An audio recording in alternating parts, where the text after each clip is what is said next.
So, Professor Capra, I've done your Capra course, and I know. I remember you well. Yes, and that was excellent. And before that, I read your book, The Tower of Physics, back in the 80s. So you have been a great influencer without even being aware of, the existence of your readers. But that's one of the, like, this year's theme is presence, emergence, and impact. And for me, it's really interesting the concept of impact when we're not even aware of the impact that we are creating through our presence. And you've done it through your books.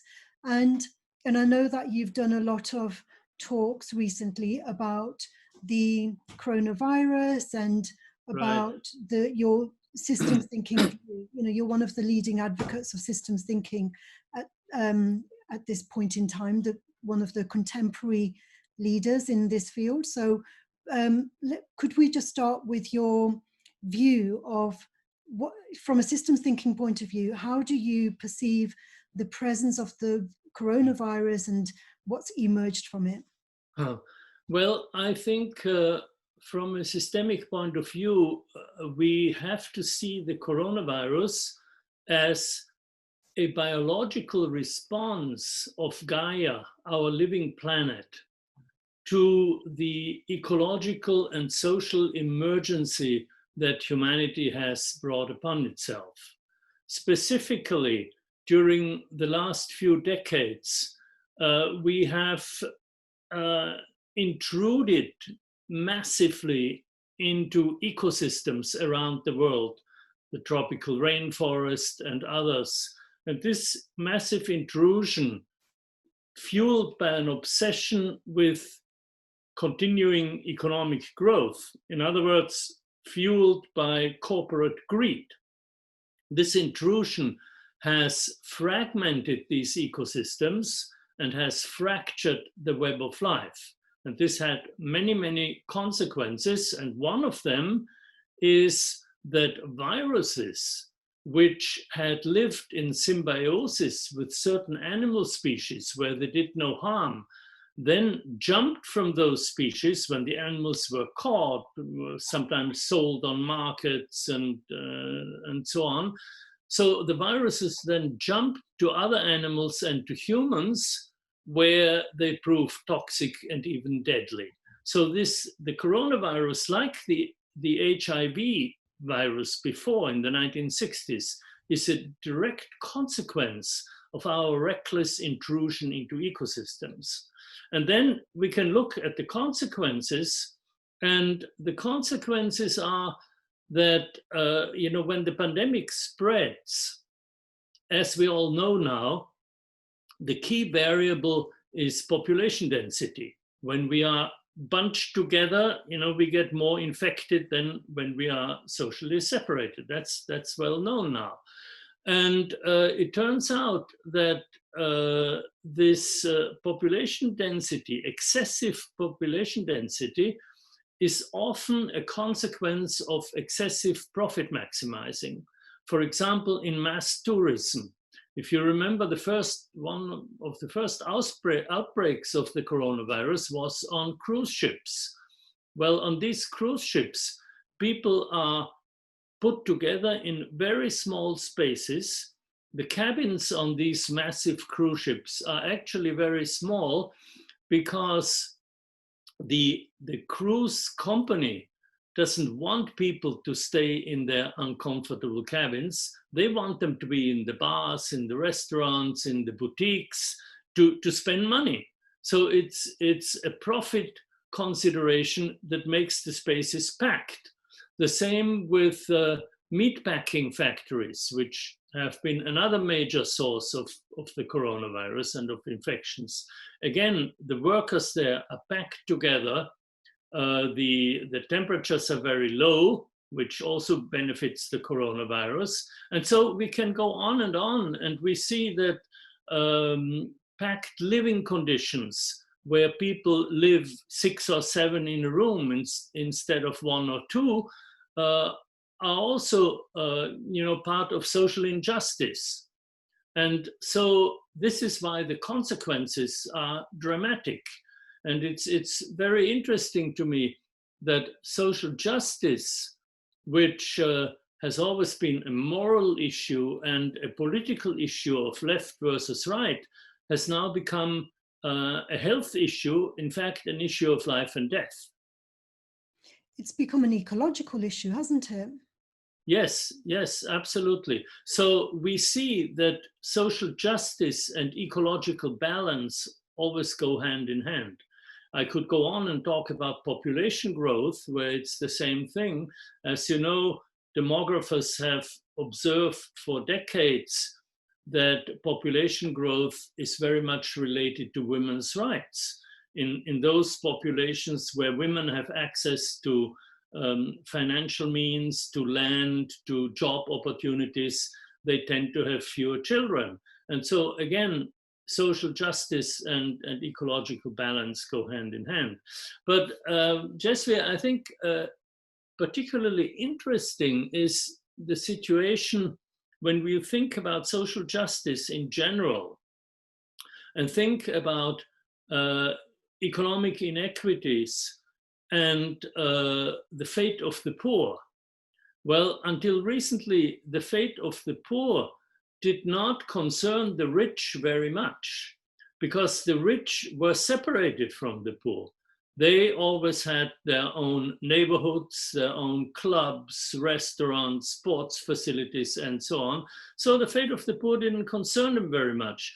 But now with the coronavirus, there is a biological connection, because the rich have their drivers, their assistants, their delivery services, their cleaning services, and all these are people who can transmit the virus, because the coronavirus doesn't know any social boundaries.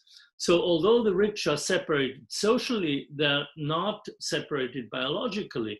And the important conclusion is that in the long run, we're not going to overcome COVID-19 until we improve the living conditions of the poor.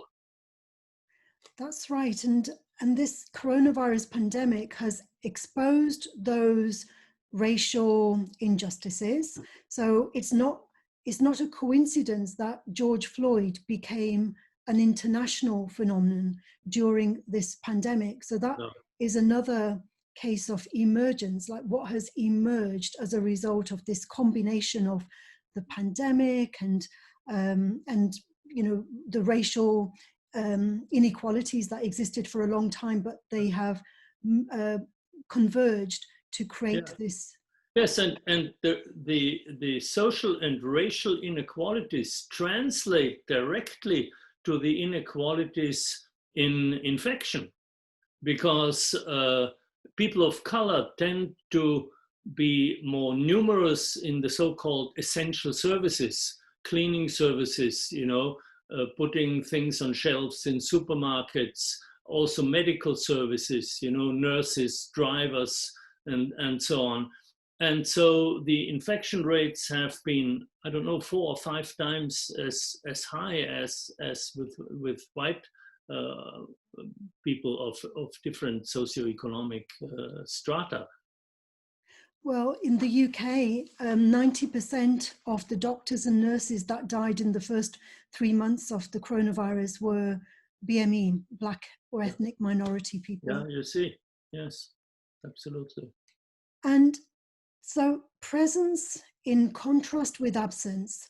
Your background, you're a physicist. So for you, you know the power of the void, that there's like when things are missing, when in terms of racial equalities, certain people are not present in certain spaces. They, you know, like I've just given the example of the doctors and the nurses who died disproportionately. And in contrast, we're looking at the space, you know, they're not decision makers. They tend to be doctors and nurses, but not senior managers in the health service. And so that the absence also creates a power. You know, there's that absence, and that leads to an emergence of further inequality sometimes. Yes, absolutely. And I think what we need to do now, and what we are doing in the United States and in other countries, is to really become aware of racial inequalities, racial inequities that are systemic, because they are created by racist policies. And so we have in the United States, for example, in schools where there are a majority of Black children, they are taught by about 80% of the teachers who are white. But, you know, 90% or more of the children are Black. And, you know, the same is true, as you know, in universities, that people of color don't have the faculty positions, the research positions. And it's not because they are not capable. It's because they lack the opportunities. So what I have learned in the recent months, I have done a lot of studies about the history of racism and the nature of racist ideas. And what I have learned is that racism blames the people and minorities, people of color, racial groups. And what is now called anti-racism blames the policies. So it's not that certain racial groups are intellectually inferior. It's that they have inferior opportunities. And that's what we need to change. Once you realize that, there's a way forward, because then you can change the policies. And that's what we need to do.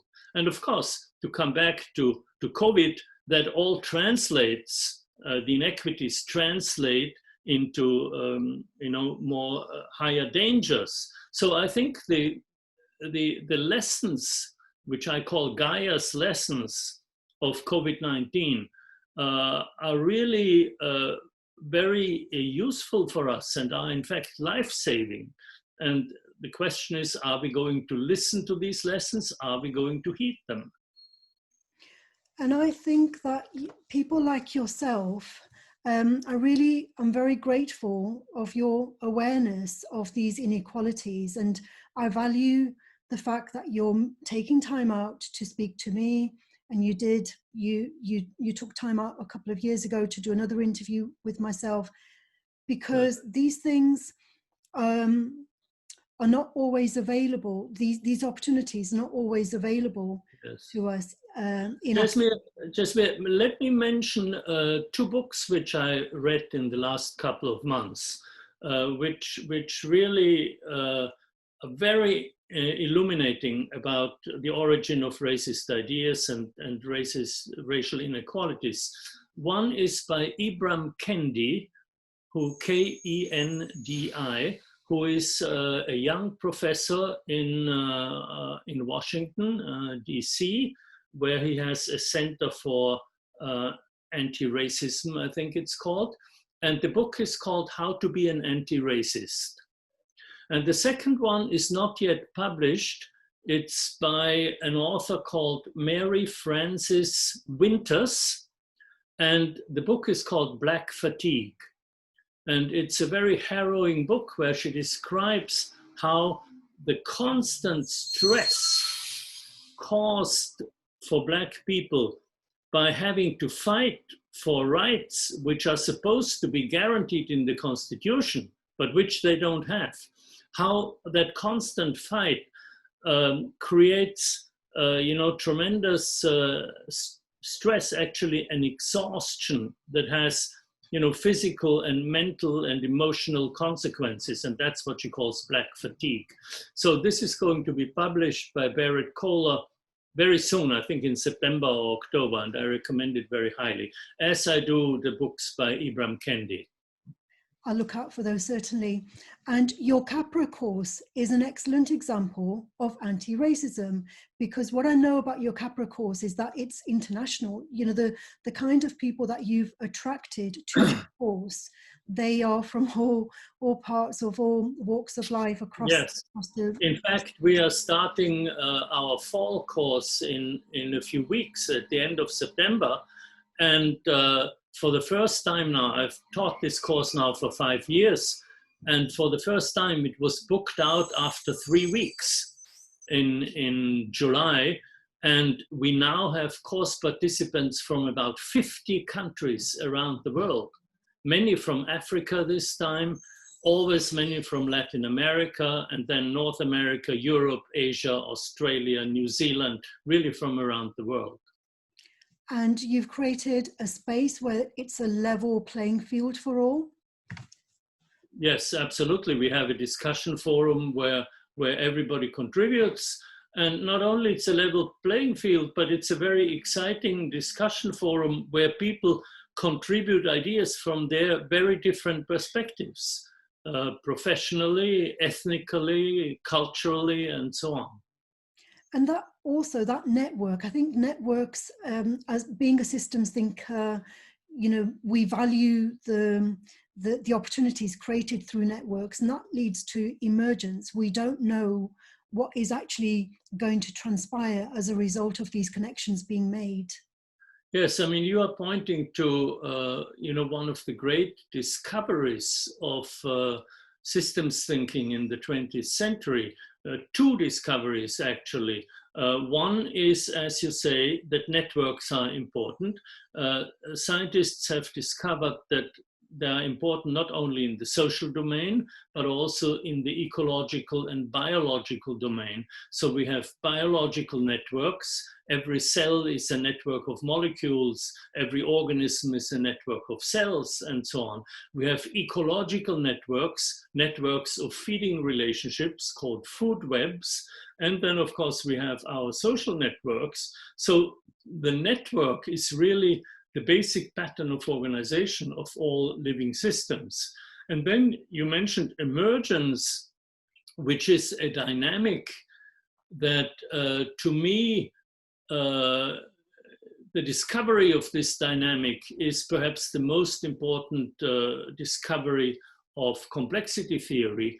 And it is that living organisms, as we know, maintain themselves in a state of balance, but every now and then there can be a state of imbalance, even a state of crisis in the human realm. And out of that imbalance emerges a new state of order, new structures, new behavior, and so on. And this emergence is really a sign of the creativity of life. So life always reaches out into new possibilities, into new spaces.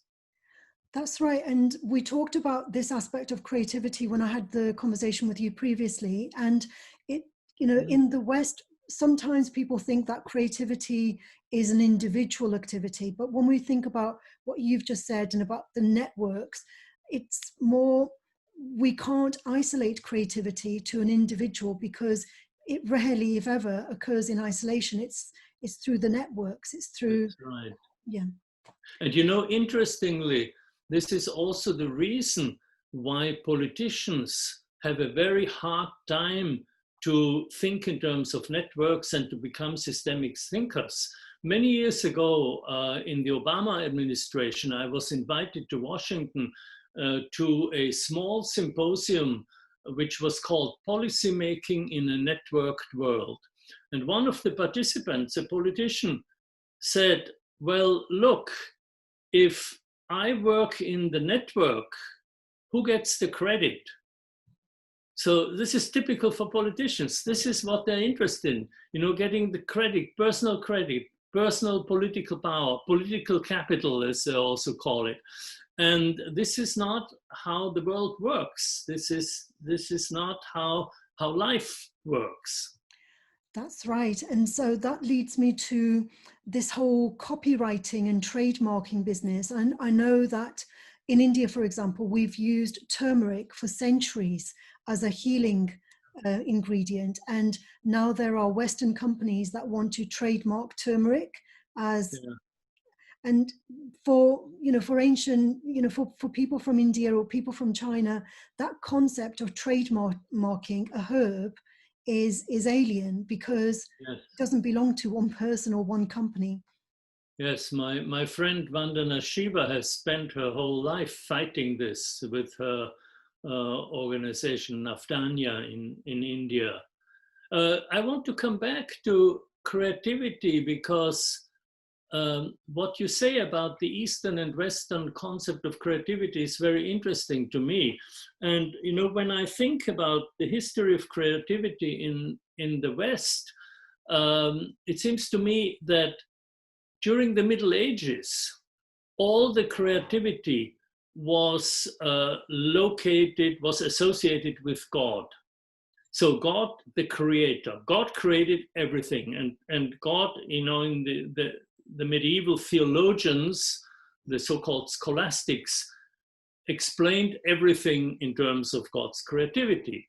Then in the Renaissance, with the movement of humanism, the human individual moved more to the center, and creativity was then associated with certain very rare individuals, and they were called divine. I think one of the first was the Italian poet Dante, who was called Il Divino, the divine, and then also Michelangelo, Leonardo da Vinci, and various great artists were called divine. And it was only much later that it was recognized that, creativity is a common human trait. So now we still tend to think that, well, creative people, who are they? They are artists, they are scientists, they are inventors, and so on. But not only are we all creative, what the systems view of life has shown us is that life itself is creative. Every bacterium is creative, every organism. And as you say, then there's the collective creativity of social networks or of ecological networks. So creativity is really a fundamental quality of life. That's right. And in the East, there was like less of a tendency to assign or to try and make that creativity personal, because there's more of a focus on the community. And the examples that I gave about the herbs, things that occur in nature, we can't claim that to be our creative product, because it already exists. And I think this is what the Greeks believed as well, that creativity exists in nature, so it can't be personal. It's transpersonal. Yeah, and that really comes to the fore in the most advanced science now. Mm-hmm. And also the fact that it's a network, the web of life. How can we separate ourselves from our ecological environment in which our creativity emerges? And so again, that leads to emergence. It's like, if we've had an idea, we may have verbalized that idea, but that idea may have been stimulated by a question that somebody else asked us. So who owns that creativity? The person who stimulated it, or the person who uttered? Yes, and I've often had the experience where I would work in an organization, mostly in an NGO, environmental organization, and the like, and I would assemble a group of people to discuss a certain problem the organization had. And before we met, I would think about the meeting, and I knew the people pretty well. And, I invited somebody called Susan, and I knew what she was going to say because I knew her quite well. And then Peter always says what Peter says, and so on. So every single member, I knew what they were going to say. And indeed, when we discussed the problem, they said what I expected them to say, but when they reflected about what somebody else said, as you just mentioned, that introduced the novelty. That back and forth in the network, that introduced the novelty. And that may lead to the process of emergence, where there is an instability or a crisis. And the general feeling is that now we don't know anything anymore. At the beginning, we had a vague idea of how the problem might be solved, but now we're totally confused with all this back and forth. And out of that confusion emerges a new insight, a new idea, a new structure, and so on. Right. And your whole, you've spent decades doing research, and you've expressed that research through your creative, tangible products like your books and your interviews and your articles. And I've heard a talk where you've spoken about the way you do research through dialogue. That's one of your research methodologies. Right. And so tell me a bit more about how new knowledge has emerged through your conversations. You've written a book about your meetings with various people. You've talked about how through serendipity you happen to be in the right place at the right time to meet certain individuals, and through your conversations that translated into a book. Is it Hidden Conversations, was it? Well, Uncommon Wisdom, and the subtitle is Conversations with Remarkable People. Yeah. So what happened was that, as you know, I was trained as a physicist and I did research in physics, and I was always interested in the philosophy of modern physics, and then compared the basic ideas of quantum theory and relativity theory to basic ideas in Eastern philosophical traditions, Hinduism, Buddhism, Taoism. And so this is what I discussed in my first book, The Tao of Physics. And after writing this book, I realized that this whole new worldview that was emerging from modern physics was not consistent with the dominant worldview of society. And so then I branched out, and I should say I didn't just decide to branch out, but I was, because of the success of the book, I was invited to give a lot of lectures and seminars. And so I met people from all walks of life who told me that in their fields, similar changes, similar shifts of paradigms were now happening. And that led me to branch out into biology, into medicine, into psychology, into economics. And there I knew right away that I needed help, because I could not just learn things by reading books. I couldn't just go to a library and read a textbook on psychology or on medicine. I wouldn't know where to start. And so I developed the technique of learning from people in dialogues, beginning with the ability of intuitively recognizing people in serendipitous meetings, as you said, recognizing people who were agreeing, sharing my basic value system, who were systemic thinkers, who thought in terms of relationships and context. And I would draw them into dialogues, and I would read only books that they recommended. Obviously, I did a lot of reading, but not cold. Always books that were recommended by my dialogue partners. And so I've used this technique of dialogue, I would say, from the late 70s on to today, and I'm still continuing it. And of course, now in the Capra course is also a course of dialogues among the various alumni. That's right, and I think it's a process. It's a creative process when we're communicating with another and stepping into the unknown. You know, as you say, experts in biology, experts in different fields that we don't.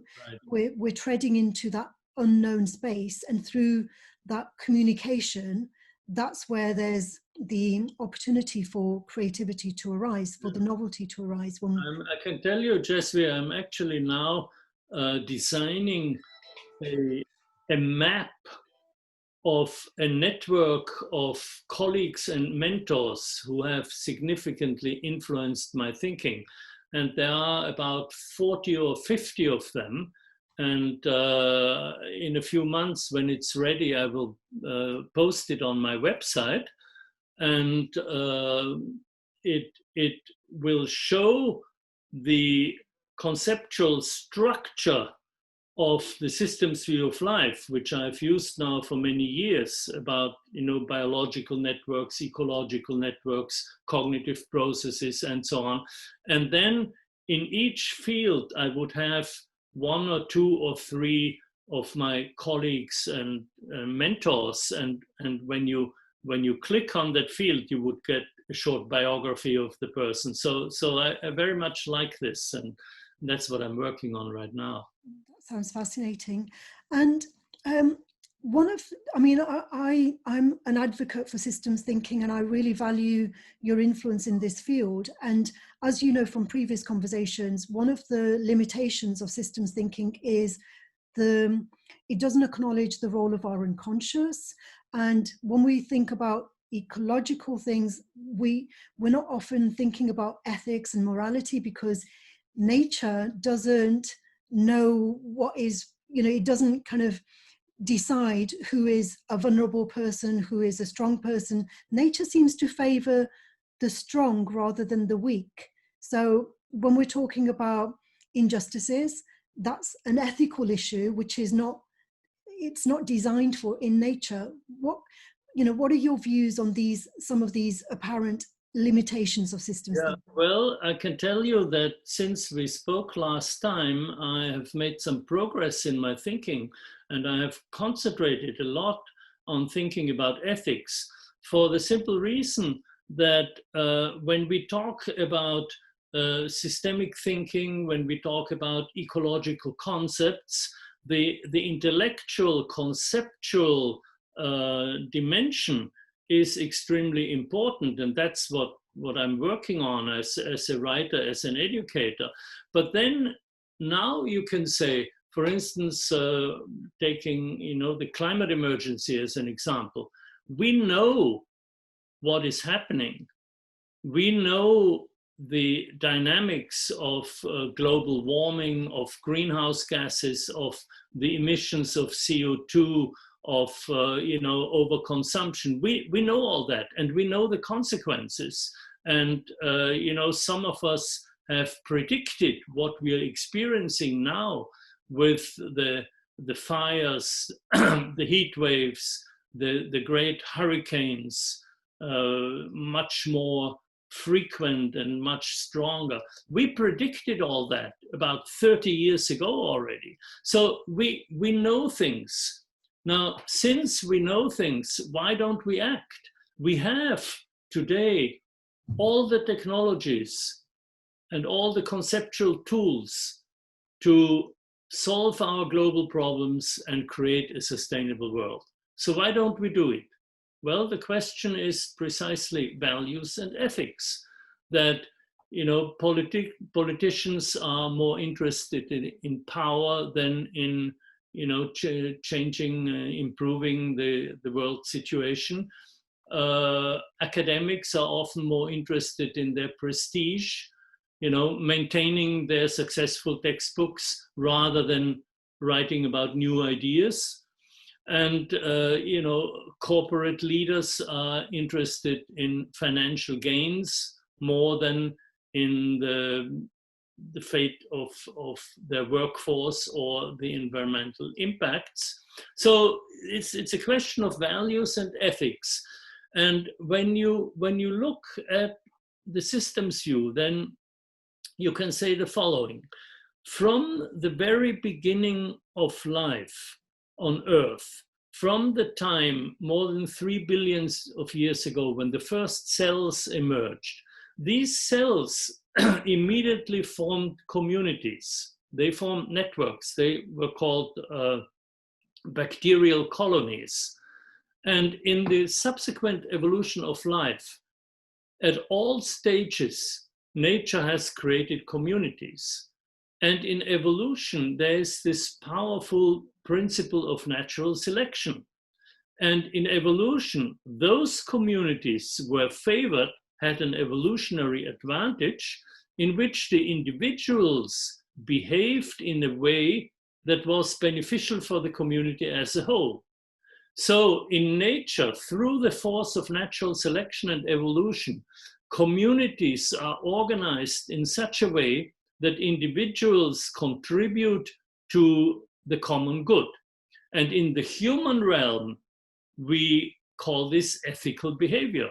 So you can't say that there's ethics in ecosystems, but there is a sort of precursor to ethics, and that is that the behavior for the common good was selected. And so this is a sort of a scientific approach to ethics, which usually has, a philosophical approach or a religious approach. But you can say from the point of view of science, ethical behavior is the behavior for the common good. And that's what we need to strive for. Yeah, there's two approaches. There's the survival of the fittest approach and there's the altruistic approach. And, so with your knowledge of systems thinking and ecology, how do those two approaches sit? One being like very much of like the dominant, the strongest will survive, and the other one being the altruistic. It's like those who take care of the more vulnerable will survive because they've demonstrated altruism. Well, the idea that the strongest will survive is actually not a scientific idea. It's an idea of social Darwinism in the 18th and 19th centuries.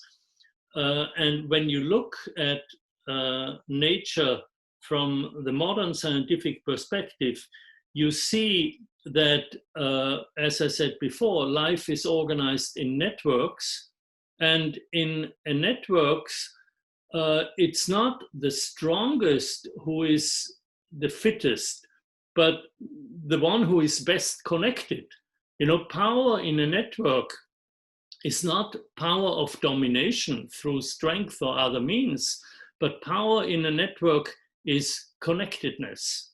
And so in the human realm, the power in a network empowers other people. It does not dominate them, but empowers them. And so it's a very different point of view. That is excellent. Yeah. Yeah, wonderful. Professor Capra, final thoughts then about presence, emergence, and impact to sum up.